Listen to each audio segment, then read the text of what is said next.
BNP chairperson Begum Khaleda জিয়ার কণ্ঠ নকল করে ২৬ কোটি টাকার বেশি অর্থ হাতিয়ে নেওয়ার অভিযোগ উঠেছে মোহাম্মদ মোতাল্লেছ হোসেন নামে এক ব্যক্তির বিরুদ্ধে। বাংলাদেশ ফাইন্যান্সিয়াল ইন্টেলিজেন্স ইউনিটের প্রতিবেদনে উঠে আসে এ চাঞ্চল্যকর তথ্য।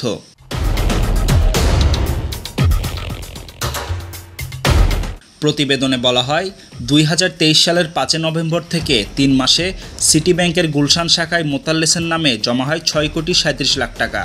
অনুসন্ধানে জানা যায়, বিএনপি নেত্রী খালেদা জিয়ার কণ্ঠস্বর নকল করে সাধারণ মানুষের কাছ থেকে অর্থ সংগ্রহ করেন তিনি। বিএফআইইউ তদন্তে আরও উঠে আসে, মোতাল্লেছের ৭টি ব্যাংক হিসাবে মোট ২৬ কোটি ৮৪ লাখ টাকা লেনদেন হয়েছে, অথচ তার আয়কর রিটার্ন অনুযায়ী সম্পদের পরিমাণ মাত্র ৩৪ লাখ টাকা। ঘটনার পর থেকে মোতাল্লেছ পলাতক। জানা গেছে, তার ব্যাংক হিসাবে নমিনি পুলিশ কর্মকর্তা মোহাম্মদ কাইয়ুমুজ্জামান, যিনি বর্তমানে নৌ পুলিশে কর্মরত। তবে মোতাল্লেছ দাবি করেছেন এটি ভুয়া ও বানোয়াট অভিযোগ। তাকে হয়রানির জন্য একটি প্রভাবশালী মহলে ষড়যন্ত্র করেছে।